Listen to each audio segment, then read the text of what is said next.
Shqipëria është një strehë e piratëve, nuk është fjala për piraterinë detare, por ajo më e rrezikshmja vjedhja intelektuale.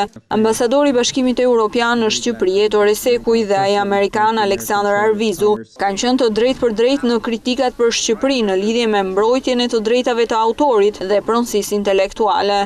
Intellectual property has the shelf life of a banana. Ne e vlerësojmë punën e Shqipërisë në drejtim të mbrojtjes së të drejtës intelektuale. Dhe na vjen keq që duhet të themi, por jeni përsëri keq.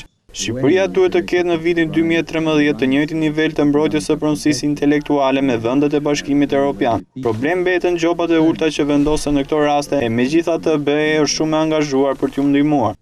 That the Albanian government, which has taken some important steps. Në Shqipëri janë marrë masa në drejtim të mbrojtjes së pronësisë intelektuale, por mbetet ende shumë punë për të përmirësuar situatën. KKRT ka prerë shumë gjoba, por problem qëndron në vjeljen e tyre dhe pikërisht në këtë pikë ka nevojë për ndërhyrje.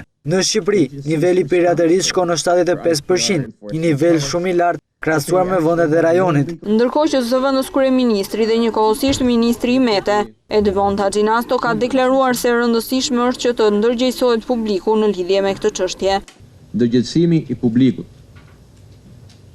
është një objektiv për cilin duhet të punojmë të gjithë, është presioni i publikut, kërkesa e konsumatorit në fundit, një nga shtyllat themelore për një konkurrencë ndershme, për një presion pozitiv. Këtë deklarata u bë në konferencën Mbrojtja e pronësisë intelektuale për afrimin me legjislacionin e BE-s dhe sfidat.